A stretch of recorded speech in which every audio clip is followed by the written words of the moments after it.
Welcome to another installment of the Goddess Keys, where we unleash and unlock the tools and the jewels to support us with reclaiming our birthright, reclaiming our awareness of being God, Goddess in form.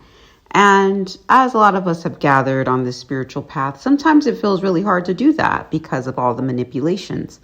So I wanted to share some insights, some things that I've been studying and implementing that has been supporting me with maintaining true law over my field. Something that supersedes true law, which is called extreme law, where the earth has been in such a state of lawlessness for so long just because of so many of the manipulations by non-physical beings. These are known as false gods.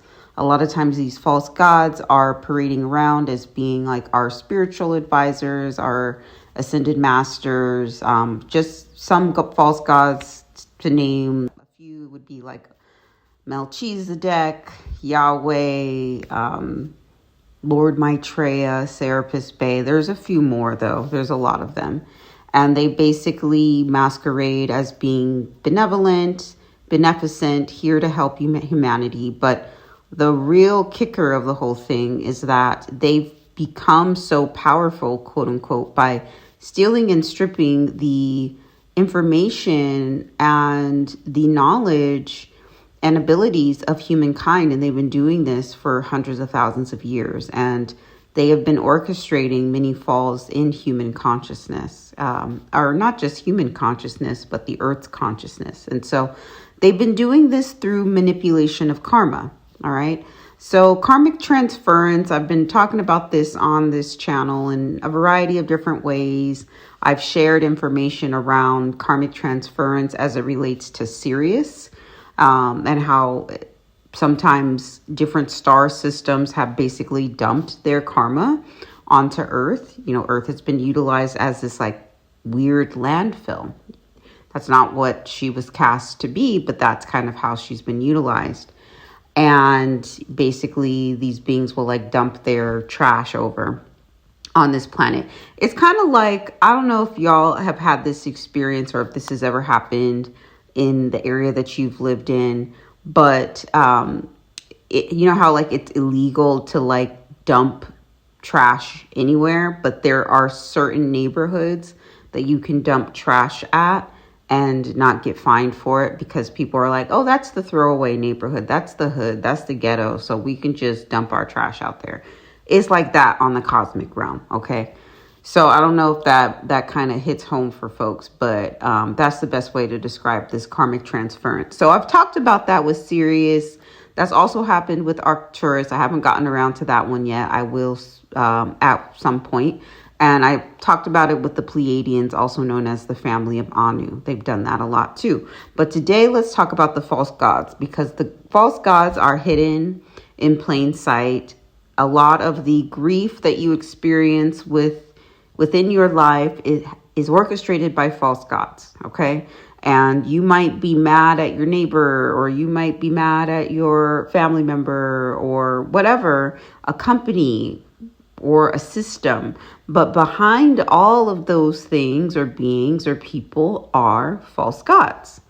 And, you know, to reclaim your power from this false matrix system, at some point, you got to go toe to toe with the false gods and dissolve those cords of attachment. A lot of times folks ask me about cord cuttings. You really want to dissolve the cords with the false gods. And I don't really believe in the cord cutting. I kind of like think of cords melting or dissolving.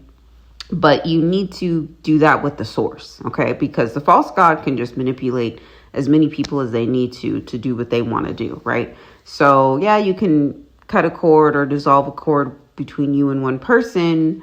But first of all, if the karma isn't healed for, you know, sometimes that person just has license to take your information in the unconscious. And that's that. And you can dissolve the cord all you want. But if you don't complete with that karma and or revoke the soul contract or the vow, then that's still kind of allowed to happen. This is the part of lawlessness that we've been experiencing on this planet. It doesn't matter if that it's hurtful or it causes destruction or it causes pain. It's considered lawful, all right? Even though it's lawless. This is why we're entering a time of extreme law or creational law, to bring things back into balance. And so a big piece of this is going to be finding out where all these hidden karmic records are kept, because what these false gods have done is they have done a lot of dirt. They know the law of cause and effect, so they've bent spiritual law in a lot of ways, and they found ways to hide their karma, and this is called combust karma. So this is something you want to look into. If you're in a really, really intense karmic pattern and you're like, oh, like I feel like I've done all the things, like I've done the prayers, I've done the forgiveness, I've done the soul contract revocation. Why isn't this going away? You want to look into combust karma. There is this way in which karma has been hidden by basically being burned up into ashes, like burned to smithereens, so that the records can't be found. Okay.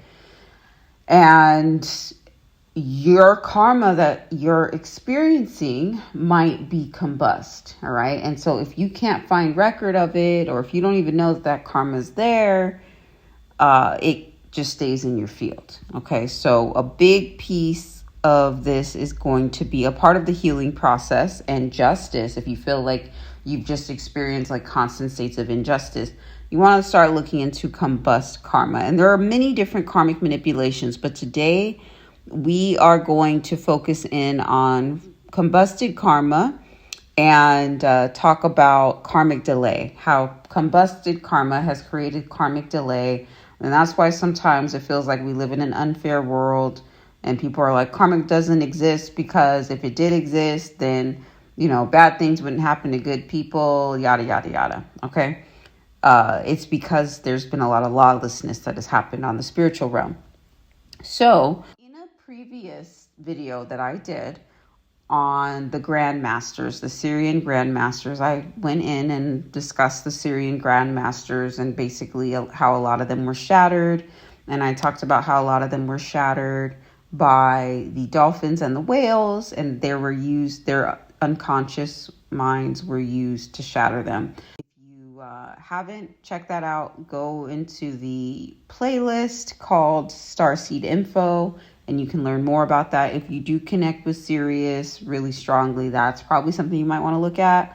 If you feel like you experience a lot of destiny swapping or people trying to like siphon your information, you might want to look into them because they might be of your ancestry. And so that's going to be some karma that you need to deal with. But here's the thing. Here's an example of how combusted karma works. So first of all, in this journey, we're constantly learning new information because so much has been hidden and a lot is being brought to light. Sometimes information changes. And so actually, come to find out, the dolphins and whales actually didn't shatter the Syrian grandmasters. It was the false gods who did it. But what they did was they used the energy fields of the dolphins and the whales to hide or combust the karma within their fields. So I'm just going to read a quick excerpt of this. The false gods bent creational law in a manner of law that lawlessness could prevail, and whatever they desired became the law. Creational law is something that is not to be bent. Bending creational law goes against the law of the Tao. The souls who have bent creational law have created large karma for themselves, larger than perhaps can even be understood from within this experience. How did the false gods bend creational law? Creational law is held intact by cause and effect. If one causes harm, then the effect of the experience is to experience the harm returned.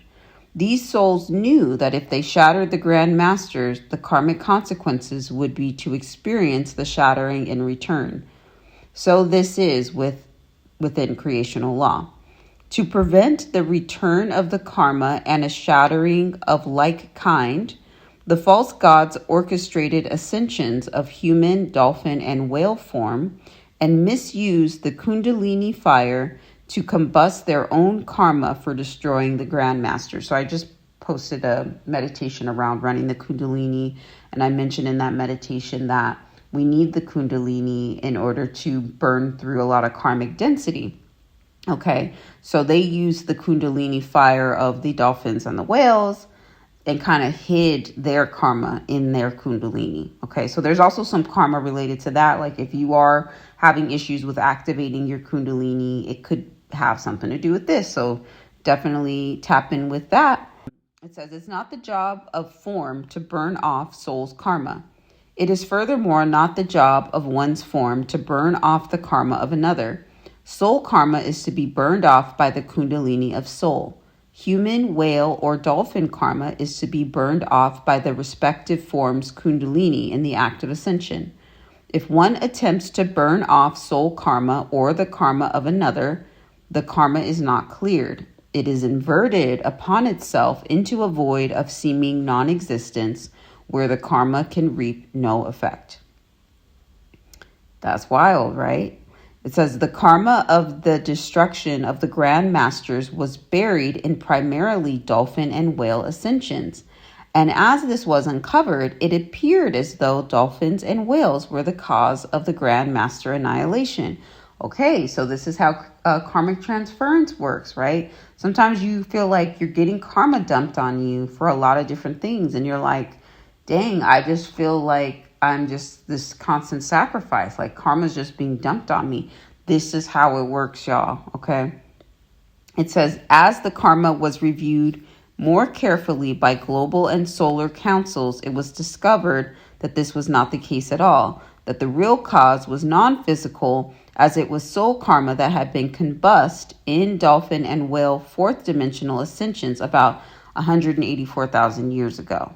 Okay. This is why if you're dealing with like karmic manipulation and that sort of stuff, you want to get into this whole extreme law kind of mindset or true law kind of mindset. You only are here to take on the karma that is yours to take on. You're not doing no one any favors by being anybody's sacrifice. That's not what we're here to do. In the combustion of karma, the false gods could go on and harm as they pleased and never experience the karmic return and the effect of their cause. And so they harmed and harmed, stripping whales and dolphins of genetic information to further their knowledge and state of dominion in the non-physical. This is how our first falls in consciousness occurred as a species, although we have attributed early falls to the 8 poisons that entered our biology due to the waterways of Earth, which had become infected with biochemical substances deposited by the Arcturians 24 million years ago. Ooh. About them Arcturians. The first fall was sincerely a biochemical issue. However, the DNA that would no longer grow due to the poisons left a portion of the field unused. It was this portion of the field that became, quote unquote, unconscious, and it was the unconscious domain that was used by our own false gods to destroy the Grand Masters. Yep. Apparently, the whales and the dolphins, they have their own false gods. I saw it when I was doing some meditation and visiting some different planes of reality. I was very, I was like a little shocked by that. But yeah, I've seen that too. They have their own gurus, you know, and that's another thing. We just need to remember, like, just because certain species are nonverbal, it doesn't mean they don't have a whole ecosystem or a whole other consciousness that's happening, right? Sometimes we just like to idealize the whales and the dolphins and be like, oh, they're so cute, you know, oh, they're so healing. But it's like they have their own karma that they're healing and stuff. And that's why they're really good species to work with if you are seeking karmic justice right now. Okay. So I actually am going to leave the link for where I found this information. It is a download that you would need to purchase if this is something you're interested in.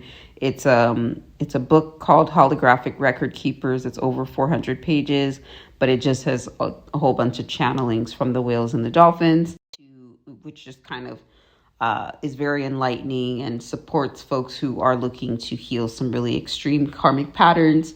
If you are looking like with where to start with this whole karma healing process, you can also check out my Patreon. I have a lot of soul contract revocations on there, lots of subliminals, related to true law. More is coming. I'm going to be working on something specifically related to extreme law and also revoking the whole sacrifice program. So stay tuned for that. And I have meditations for you to like begin the process of visiting parallel lives, visiting different dream time planes in a way that's safe or is empowering, and through these guided meditations to support you with healing what needs to be healed. All right. And, you are the key ultimately, but there are resources out there. You don't have to do this alone. And if you're interested in taking a one-on-one coaching journey with me, then my information is down below. If you're seeking some really guided one-on-one support, I'm offering 6-week, 3-month, and 9-month coaching journeys. So you can learn more about that. All right, y'all. Sending you so much love, joy, peace, and prosperity until we meet again.